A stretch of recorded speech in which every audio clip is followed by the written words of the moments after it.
सबको जय मसीह की। परमेश्वर का धन्यवाद करते हैं आज के इस जीवित दिन के लिए जो कि परमेश्वर ने बनाया। मसीह में मेरे प्रियो, आज का हमारा टॉपिक है कि प्रार्थना कैसे करें और प्रार्थना का प्रतिफल कैसे मिलता है। तो मेरे प्रियो, आज के इस वचन को आपको ध्यान से सुनना है। जितने लोग इस वचन को ध्यान से अंत तक सुनेंगे उनके जीवन में परमेश्वर की सामर्थ उतरेगी, क्योंकि वो प्रार्थना करना जान जाएंगे कि प्रार्थना कैसे किया जाता है। और जब वो इस तरीके से प्रार्थना करेंगे तो उनके जीवन में परमेश्वर अद्भुत काम करेगा। तो मेरे प्रियो, आज हम देखते हैं बाइबल के एक आयत से, यिर्मयाह की किताब उसकी 33 अध्याय 3 आयत को जब हम देखते हैं तो उसमें लिखा है कि मैं पढ़ता हूँ, आप लोग ध्यान से सुनिएगा। तो इसमें लिखा है कि मुझे पुकार और मैं तुझे उत्तर दूंगा।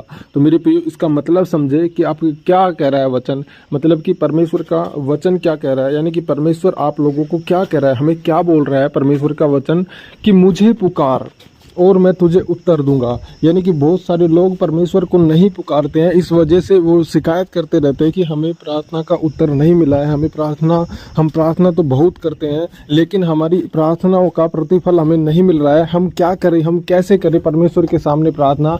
आज जिस तरीके से मैं आप लोगों को बता रहा हूँ, जिस तरीके से आप अगर परमेश्वर के सामने प्रार्थना करेंगे तो आपके जीवन में मतलब परमेश्वर हर एक जिस काम को, मतलब जिस बात को आप परमेश्वर से पूछेंगे वो आपके जीवन में आपको बताएगा। तो मेरे प्रियो, लिखा है स्पष्ट रूप से कि मुझे पुकार और मैं तुझे उत्तर दूंगा। मेरे प्रियो, मैं आपको एक बात बताता हूं कि एक फौजी अपने अच्छे स्वभाव के कारण जंग नहीं जीतता है कि उसका स्वभाव कैसा है, अच्छा है, बुरा है। उसके स्वभाव के कारण मतलब कि वो जंग नहीं जीतता है कि भाई इसका स्वभाव अच्छा है तो ये जंग जीत जाएगा। लेकिन क्या होता है कि फौजी को लड़ना पड़ता है, तब वो उसको मतलब जीत हासिल करती है जब वो लड़ता है। आप जितने मर्जी बढ़िया मसीह हो, उपवास रखते हो, चर्च जाते हो, पाप से दूर हो, परंतु यदि आपका मुंह बंद है शैतान के खिलाफ, यदि आप प्रार्थना योद्धा नहीं हो तो आप कभी भी प्रभावशाली जीवन व्यतीत नहीं कर सकते। वचन कहता है कि मुझे पुकार मैं तुझे उत्तर दूंगा। समझे, अगर आप शैतान के खिलाफ प्रार्थना नहीं कर रहे हैं, अगर आप प्रार्थना योद्धा नहीं हैं और आप कभी भी मतलब प्रभावशाली जीवन नहीं जी सकते अगर आपके जीवन में ऐसा है। लेकिन मैं आपको बता रहा हूं, यदि हमारे मुंह बंद है प्रार्थना में यह सोच कर कि मतलब कि ये बात सोच कर कि परमेश्वर सब कुछ जानता है और हम बहुत बढ़िया प्रार्थना कर रहे हैं, अगर आपकी इस तरीके की सोच है तो आपका प्रार्थना का प्रतिफल आपको नहीं मिलेगा। आप चाहे जितना मर्जी इस तरीके का सोच करके आप बैठ जाए, आपको कोई प्रार्थना का उत्तर नहीं मिलने वाला। आपको इस बात को ध्यान रखना है। तो मतलब मैं आपको बता रहा हूँ कि यदि मेरा मुंह बंद है तो उसका कोई फायदा नहीं, मतलब कि अगर आपका मुंह बंद है तो आपका कोई फायदा नहीं है। मतलब कि मुंह बंद है, आप सोच रहे होगे कि परमेश्वर हमारी मतलब वो खुद ही जानता है कि हमारी क्या ज़रूरत है, हमारी क्या मजबूरी है, हमें क्या चाहिए। तो आप अगर ऐसा सोच रहे हैं तो आप गलत सोच रहे हैं। आपको इस बात को याद रखना है, क्योंकि कुछ शैतान मुंह बंद करने वाली प्रार्थना से नहीं जाते। मतलब कि अगर आप मुंह बंद है तो आप सोच रहे हो कि ऐसे ही हो जाएगा, तो शैतान ऐसे नहीं जाता। कई तरीके, क्योंकि हर एक सिचुएशन में आपको मुंह खोलकर प्रार्थना करना है। कई बार आप मुंह बंद करके प्रार्थना करते हैं, कई बार आप मुंह खोलकर प्रार्थना करते हैं, क्योंकि प्रार्थना अलग तरीके की अलग अलग होती है। क्योंकि प्रभु यीशु मसीह भी मुंह खोल के प्रार्थना करता था जब हर काम हो जाया करता था। अगर आज आप ऐसा करते हैं तो आपके जीवन में वो बंधन टूटेंगे जब आप मुंह खोलकर प्रार्थना करेंगे। क्योंकि कुछ मुसीबतें मुंह बंद करने वाली प्रार्थना से नहीं जाते हैं, कुछ बदलाव मुंह बंद करने वाली प्रार्थना से नहीं होते हैं। मतलब जो हम बदलाव चाह रहे होते हैं वो नहीं होते हैं। आपको अपने मुंह को खोलना पड़ता है। यदि आपके मुंह खुले हैं तो आपको चंगाई के रास्ते खुले हैं। आप अपने डॉक्टर को हैरान करने वाले हैं जब आप मुंह खोलकर प्रार्थना करेंगे। मैं आपको एक बात बताता हूँ, यदि आप डॉक्टर के पास जाते हो और आप मुंह बंद करके बैठ जाओगे तो डॉक्टर क्या आपको ऐसे ही ट्रीटमेंट दे देगा? क्या आपकी बीमारी को ऐसे ही पकड़ लेगा कि भाई इसको ये बीमारी है? तो आपको जाना पड़ेगा, बोलना पड़ेगा कि मुझे ये प्रॉब्लम है, तो फिर उसका वो चेकअप करेगा, उसके हिसाब से वो ट्रीटमेंट देगा। अगर आप बोलोगे नहीं तो वो किस तरीके से, किस बात का ट्रीटमेंट देगा? तो यही बात मैं आपको बता रहा हूँ। एक औरत के बारे में बताता हूँ। एक औरत का बच्चा हुआ जो लंगड़ा था, दूसरा बच्चा हुआ वह भी लंगड़ा, तीसरा और चौथा, मतलब चारों बच्चे उसके लंगड़ा पैदा हुए। उसने सोचा कि शायद ये परमेश्वर की मर्जी है, परंतु जब वह चर्च में गई तो वहाँ पास्टर ने प्रचार में बताया कि अपने मुंह को बंद रखने का मतलब है शैतान के लिए अपने आप को खुला रखना। जब उसने उस स्मरण को सुना कि अपने मुंह को बंद रखना यानी कि शैतान के लिए अपने आप को खुला रखना, फिर उसको समझ आई कि उसने मतलब कभी भी मुंह खोलकर प्रार्थना नहीं की जब तक वह परमेश्वर की मर्जी समझकर सब कुछ परमेश्वर पर डालते रही। इसका हर एक बच्चा लंगड़ा पैदा हुआ, परंतु उसने फैसला किया कि मेरा मुंह आज के बाद बंद नहीं रहेगा। उसने परमेश्वर की आग से मतलब आग के साथ प्रार्थना करना शुरू कर दी थी कि जितने तीर शैतान ने भेजे जहां से आए वह वापस जाए। उसने हर रोज बोल बोल कर गैर भाषा में 4-4, 5-5 घंटे प्रार्थना करनी शुरू की। और एक दिन एक औरत उसके पास आई और कहती है कि मुझे मारना बंद कर। समझे आप बात को?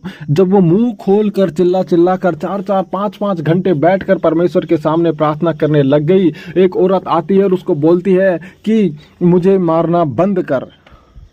समझे आप इस बात को? तो कहती है कि मैं अब और नहीं सह सकती। उस औरत ने अपना जादू टोना रद्द किया और समर्पण किया और उस जादू टोने वाली औरत की मौत हो गई। उसी दिन उसके चारों बच्चे चंगे हो गए। उसी दिन वह चारों अपने पैरों पर चलने लगे।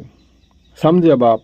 मुंह खोल कर प्रार्थना करने की कितनी सामर्थ्य है और मुंह बंद करके प्रार्थना करने की क्या सामर्थ्य है। यही औरत है जिसने अपने आप के लिए प्रार्थना करना शुरू किया। पहले मुंह बंद करके प्रार्थना करती थी, फिर उसने मुंह खोल कर प्रार्थना करना शुरू किया और शैतान को डांटने लगी। जैसे ये शैतान को डांटने लगी तो इसके जीवन में छुटकारे हुए, इसके बच्चे चंगे हो गए। जो लंगड़े थे चारों बच्चे इसके लंगड़े पैदा हुए और जब ये प्रार्थना मुंह खोल कर किया तो इसके बच्चे आज़ाद हो गए और मतलब कि चंगे हो गए।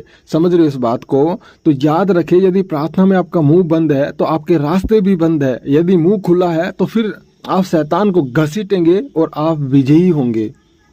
आपको इस बात को हमेशा याद रखना है। जब भी आप प्रार्थना करते हैं आप यह न सोचें कि ये परमेश्वर की मर्जी है। आप मतलब आपके जीवन में कोई गलत काम हो गया है तो आप ये न कहें कि ये भी परमेश्वर की मर्जी है। परमेश्वर कभी आपके जीवन में गलत काम नहीं करते। आपको प्रार्थना करना है, आपको शैतान को हराना है, आपको घसीट कर उसको तरोड़ मरोड़ कर फेंकना है। जब तक आप ऐसा नहीं करेंगे तो आपके जीवन में मतलब कि कुछ काम ऐसे ही अटके रह जाएंगे। जब आप मुंह खोलकर प्रार्थना करेंगे तो आपके जीवन में जो बिगड़े काम हैं, बंद पड़े काम हैं, वो भी खुल जाएंगे। चाहे वो आपकी चंगाई हो, चाहे आपका बिजनेस हो, चाहे आपको कोई भी काम क्यों ना हो, वो परमेश्वर आपके जीवन में करेगा। लेकिन आपको मुंह खोलकर प्रार्थना करना है। जब ये औरत ने सीखा कि हाँ मुंह खोलकर प्रार्थना करने में मतलब क्या मिलता है, जब इसने मुंह खोलकर प्रार्थना किया तो ये भी हैरान रह गई। मेरे प्रियो, आज हम परमेश्वर की इज्जत करना नहीं जानते हैं क्योंकि हमने उसका इज्जत नहीं किया। मतलब कि जब हमारे जीवन में अच्छा काम होया तो हमने परमेश्वर का शायद धन्यवाद नहीं दिया होगा। तो आपको इस बात को ध्यान रखना है, अच्छा काम होता है तो परमेश्वर का धन्यवाद करो और गलत काम होता है तो उसको परमेश्वर की मर्जी मत जानो और उसको समझो कि वो बात क्या है, आप उसके लिए उसके अनुसार क्या कर सकते हैं। जब आप उसके अनुसार सीखेंगे, समझेंगे, वचन से परमेश्वर से पूछेंगे कि परमेश्वर मेरे जीवन में ये काम हो तो गया है, काम मेरा बिगड़ गया है, मुझे चंगाई नहीं मिली है, मुझे दुख आ गया है, मेरे जीवन में दुख आ गई है, समस्या आ गई है। इस बात के लिए आप परमेश्वर से वचन के साथ में प्रार्थना करें, आपको मार्ग दिखाएगा और आप उसकी इज्जत करना जान जाएंगे और आप जान जाएंगे कि आपको क्या करना है। मेरे प्रियो, हम देखते हैं मत्ती उसका 11 अध्याय उसकी 2 और 3 आयत को, उसमें लिखा है, मैं पढ़ता हूं आपको। उसमें लिखा है कि यूहन्ना ने जेल में मसीह के कामों का सुसमाचार सुना, मतलब कि और अपने चेलों को उसके पास यह पूछने भेजा, क्या आने वाला तू ही है या हम किसी और की प्रतीक्षा करें। मेरे प्रिय, यदि आप प्रेरितों की जिंदगी को मतलब जिंदगी देखें तो उनकी जिंदगी में प्रार्थना का बहुत बड़ा स्थान है। वह प्रार्थना का बहुत बड़ा काम कर मतलब प्रार्थना को मतलब अपने आप में बहुत बड़ा काम समझते हैं। मतलब कि इसलिए वह प्रार्थना करने के लिए खास स्थानों पर चल कर जाते हैं और इस तरह वह परमेश्वर को बताते हैं कि परमेश्वर हम तेरी बहुत इज्जत करते हैं, हमारी जिंदगी में प्रार्थना का बहुत बड़ा स्थान है। पतरस और यूहन्ना परमेश्वर की इज्जत करते थे और इसलिए उनके प्रार्थना किए बिना ही चमत्कार हुए। समझे? पतरस और यूहन्ना परमेश्वर की इज्जत करते थे। अब इज्जत कैसे करना होगा? आपको सबसे ज़्यादा प्रार्थना में ध्यान देना है, प्रार्थना करना है। अलग अलग स्थान चुने परमेश्वर के सामने जाने का, एकांत चुने। जब ये ऐसा करते थे, मतलब कि पतरस और यूहन्ना की परमेश्वर की इज्जत करते थे, इसीलिए उनके प्रार्थना किए बिना ही चमत्कार हुए। उन्होंने 40 वर्ष के लंगड़े को चलाया, परमेश्वर ने उनकी इज्जत की। जब आप परमेश्वर की इज्जत करते हैं, परमेश्वर के वचन की इज्जत करते हैं, परमेश्वर के दासों की इज्जत करते हैं, तो आपके जीवन में भी परमेश्वर वो इज्जत को देंगे, आपको भी बढ़ाएंगे। आपको कभी परमेश्वर घटाने वाला परमेश्वर नहीं, आपको बढ़ाने वाला परमेश्वर है। याद रखिए, यदि आप परमेश्वर की इज्जत करेंगे तो परमेश्वर आपकी इज्जत करेंगे। यदि आप बेइज्जती करेंगे तो वह आपकी दोगुनी बेइज्जती करेगा। समझ लो, अगर आप परमेश्वर के लिए अच्छा करेंगे तो आपको वो दुगना अच्छा देगा। मेरे प्रियो, जब यूहन्ना बपतिस्मा देने वाला बंदी गृह में था तो उसने अपने चेले प्रभु यीशु मसीह के पास भेजे, यह पूछने के लिए कि क्या तू ही मसीह है या फिर मैं किसी और का इंतजार करूं। उसने प्रभु यीशु मसीह की बेइज्जती की और परमेश्वर ने फिर भी यूहन्ना की बेइज्जती होने दी। समझ रहे इस बात को?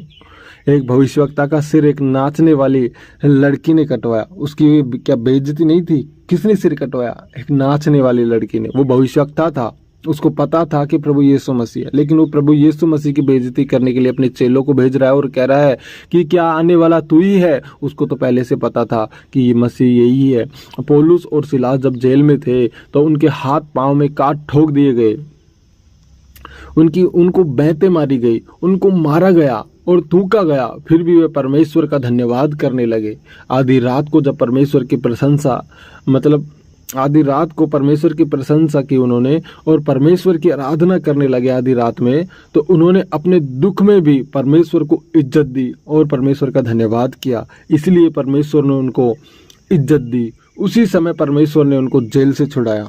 अगर आज आप परमेश्वर का धन्यवाद करते हैं, परमेश्वर को बोलते हैं, धन्यवाद बोलते हैं, परमेश्वर की इज्जत करते हैं, परमेश्वर का वचन की इज्जत करते हैं, तो परमेश्वर आपकी भी इज्जत करना जानते हैं। अगर आप मुंह खोलकर परमेश्वर के सामने प्रार्थना करते हैं तो आपके जीवन में वो अद्भुत काम करता है। इसमें आपको डरने की ज़रूरत नहीं है, घबराने की ज़रूरत नहीं है कि मेरी प्रार्थना परमेश्वर शायद सुनेगा या नहीं सुनेगा। आपको परमेश्वर के सामने अगर आपका सच्चा समर्पण है, आपका सच्चा अंगीकार है और आप सही तरीके से परमेश्वर के वचनों को मानते हैं, वचन की इज्जत करते हैं, परमेश्वर के दास की इज्जत करते हैं, उसकी कही हुई बात की इज्जत करते हैं और वचन को फॉलो करते हैं, परमेश्वर की आज्ञाओं को मानते हैं, तो मेरे प्रियो, जो आप परमेश्वर से मांगोगे वही आपको परमेश्वर देगा। जिस परमेश्वर ने पौलुस और सिलास को जेल से छुड़ाया, क्या वह यूहन्ना को जेल से नहीं छुड़ा सकता था? यूहन्ना गलत तरीके से परमेश्वर के आगे गया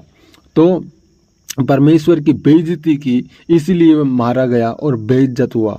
अगर वो परमेश्वर के दास यानी कि परमेश्वर के पुत्र प्रभु यीशु मसीह के पास में, वो तो परमेश्वर का दास था और प्रभु यीशु मसीह परमेश्वर का पुत्र, अगर वो पुत्र की बेइज्जती नहीं करता, क्योंकि उसको तो पता था, अगर वो उसको उस तरीके से नहीं भेजता उसके चेलों को, तो वो बच जाता। वो बेइज्जती के तरीके से नहीं भेजता तो वो बचाया जाता और उसके जीवन में परमेश्वर कार्य करता। जो कुछ आप बोते हैं वही आप काटते हैं अपने जीवन में। परमेश्वर को इज्जत, महिमा, जलाल देता कि वही इज्जत और जलाल आप अपने जीवन में ग्रहण कर सके। क्योंकि आप जब तक इज्जत नहीं करते हैं, जलाल परमेश्वर का नहीं देते हैं, धन्यवाद नहीं करते हैं, तो परमेश्वर भी आपके जीवन में कुछ नहीं करता है। क्योंकि परमेश्वर दयालु परमेश्वर है, विलंब से क्रोध करने वाला परमेश्वर है। मेरे प्रिय, पवित्र आत्मा के बारे में आपको बताता हूँ कि पवित्र आत्मा को कभी शोकित नहीं करना। एक वचन से देखते हैं, पहला शमूएल उसकी 16 अध्याय उसकी 14 आयत को देखते हैं, तो उसमें लिखा है, और यहोवा का आत्मा साउल के ऊपर से उठ गया और यहोवा की तरफ से एक दुष्ट आत्मा उसे घबराने लगी। मेरे प्रिय, जब साउल परमेश्वर के दास शमूएल की हिदायत को तोड़ा, यानी कि शमूएल ने जो उसको आज्ञा दी थी उसको तोड़ा उसने, तो बाइबल बताती है कि परमेश्वर साउल से नाराज हो गया और परमेश्वर का आत्मा साउल पर से उठ जाता है, हट गया वहां से। और उसके बाद परमेश्वर ने साउल को कोई भी दर्शन नहीं दिया, इसके साथ कोई बात नहीं की, उसको कोई भेद नहीं दिया। परमेश्वर ने साउल की किसी भी काम में अगुवाई नहीं की। इसलिए साउल जादू टोना करने वाली औरत के पास जाकर भूतों से पूछता है कि वह युद्ध में जीतेगा या नहीं। मेरे प्रियो, कई बार परमेश्वर आपको जिताना चाहता है, कई बार परमेश्वर आपको विजयी करना चाहता है, आपको आगे ले जाना चाहता है, लेकिन कई बार हमारी गलतियों की वजह से पवित्र आत्मा शोकित हो जाता है। कई बार हम ऐसा कर बैठते हैं जिसकी वजह से पवित्र आत्मा शोकित हो जाता है और उस काम को, उस बात को, उस दर्द को, उस समस्या को वो पड़ी रहने देता है, वो नहीं देखता है। क्योंकि मैं भी एक बात बताता हूँ, मैं क्या किया, मैं विश्वासी था छोटा, तो जब मैं विश्वास में था, मुझे पूरा विश्वास था परमेश्वर पर, मैंने परमेश्वर के सामने प्रार्थना भी किया। मेरी कमर में दर्द हुआ करता था, तो मतलब कि उस दर्द के लिए मैंने नस बैठाने वालों को इधर उधर जा कर के मैंने उसको ठीक करवाया, लेकिन मुझे आराम नहीं मिला। और मैं प्रार्थना भी किया, नहीं मिला, प्रार्थना भी करवाया, नहीं मिला आराम। और फिर क्या होता है कि एक मंत्र फूकने वाले के पास में, मतलब किसी ने बताया कि वहाँ पर चला जा। मुझे ऐसा पता नहीं था कि वो मंत्र फूकता है, चलो पता भी होगा क्योंकि सुना था, ठीक से मैंने ध्यान नहीं दिया उस बात पर। दर्द की वजह से मैं उसके पास में प्रार्थना करवाने के लिए, मतलब उसके पास में दर्द ठीक करवाने के लिए चला गया, तो उसने मंत्र फूका और मेरा दर्द चला गया। और फिर क्या हुआ कि मैं फिर परमेश्वर के पास में आया और मैंने जाना, क्योंकि मैंने तो गलत कर दिया, मैंने तो पवित्र आत्मा को शोकित कर दिया। क्योंकि और फिर वो दर्द मेरे को फिर से होने लगा, उससे तेज तरीके से होने लगा। क्योंकि मेरे प्रियो, आप जानते हैं कि पवित्र आत्मा इस बात से इसी तरीके से शोकित हो जाता है। कई बार हम गलत फैसला ले लेते हैं, गलत डिसीजन ले लेते हैं, गलत डायरेक्शन में चले जाते हैं। इस वजह से आपको याद रखना है कि परमेश्वर को कभी भी वो नहीं करना है। जब मैं परमेश्वर के पास में फिर से आया और परमेश्वर से प्रार्थना किया और मेरा दर्द खत्म हो गया, वो दर्द खत्म हो गया। क्योंकि दयालु परमेश्वर है, वो हमें देखता है, वो हमें चेक करता है। मतलब याद रखना, जब आप परमेश्वर से अलग हो जाते हैं तो परमेश्वर आपकी अगुवाई नहीं करते हैं, आपके साथ बात नहीं करते हैं और ना ही कोई भेद आपके ऊपर जाहिर करते हैं। परमेश्वर से अलग होकर साउल नाश हुआ, उसका राज्य लंबा नहीं चला। दाऊद परमेश्वर के साथ जुड़े रहने की अहमियत को जानता था। पाप करने पर भी जब उसने पश्चाताप किया तो दाऊद ने एक प्रार्थना परमेश्वर से की कि परमेश्वर अपने पवित्र आत्मा को मुझसे अलग ना कर। परंतु साउल को जब पता चला कि परमेश्वर उससे अलग हो चुका है, तो उसको इस बात की परवाह नहीं थी कि परमेश्वर का आत्मा उससे अलग हो गया है, तो उसे लोगों की परवाह थी कि लोग क्या सोचेंगे, लोग क्या कहेंगे। अगर आज आप इस बात को लेकर चलेंगे तो मेरे प्रियो, आपके जीवन में कुछ संभव नहीं होने वाला जो आप सोच रहे हैं। क्योंकि परमेश्वर के लिए हर एक असंभव काम संभव है। क्योंकि लोगों की परवाह ना करे, आपको परमेश्वर की परवाह करना है। मतलब कि जब दाऊद के सच्चे पश्चाताप के कारण परमेश्वर ने दाऊद को माफ किया और उसको फिर से खड़ा किया, और दाऊद अपनी पूरी उम्र में परमेश्वर के पास गया। जब यूसुफ जेल में था तो वह पाप कर सकता था, मतलब कि वो पाप कर सकता था, यह सोच सकता था कि पवित्रताई के कारण ही तो मैं जेल में आया हूँ, फिर ऐसी पवित्रताई का क्या फायदा। परंतु यूसुफ ने पवित्रताई में बना रहा, परमेश्वर के साथ जुड़ा रहा और परमेश्वर के साथ जुड़े रहने के कारण वह दूसरों के स्वप्नों का अर्थ बता पाया। अगर वो जुड़ा नहीं रहता, अगर वो पाप कर बैठता, तो वो मतलब कि जो दूसरों के सपने आए थे पिलाने हारे और पकाने हारे का, उनके स्वप्नों का अर्थ वो नहीं बता पाता। और उसके राजा का स्वप्न का दर्शन, मतलब जो आया था उसको स्वप्न में, उसका अर्थ भी वो नहीं बता पाता। तो मेरे प्रियो, अगर आज आप पवित्रताई में जुड़े हुए हो तो आपको परमेश्वर भेद बताता है। परमेश्वर ने अपने भेदों को जैसे यूसुफ के ऊपर जाहिर किया, आपके ऊपर भी जाहिर करने वाला है। इसलिए चौकस रहे, पाप करने के हर एक बहाने से दूर रहें और परमेश्वर के साथ जुड़े रहें। परमेश्वर आपको दाऊद की तरह, यूसुफ की तरह आशीष का सोता बनाएगा। क्योंकि जब आप इस तरीके से परमेश्वर के सामने बने रहेंगे और अड़े रहेंगे, खड़े रहेंगे, तो परमेश्वर आपको पूंछ नहीं बल्कि सिर ठहराएगा। क्योंकि परमेश्वर दयालु परमेश्वर है। तो मेरे प्रियो, वचन कैसे लगे कमेंट करके ज़रूर बताना। इसी तरीके के नए वचन के साथ जुड़े रहने के लिए आप हमारे चैनल को सब्सक्राइब करें और वीडियो को ज़्यादा से ज़्यादा शेयर करें, लाइक करें। और सबको जय मसीह की। God bless you. मिलते हैं नेक्स्ट वीडियो में। सबको जय मसीह की।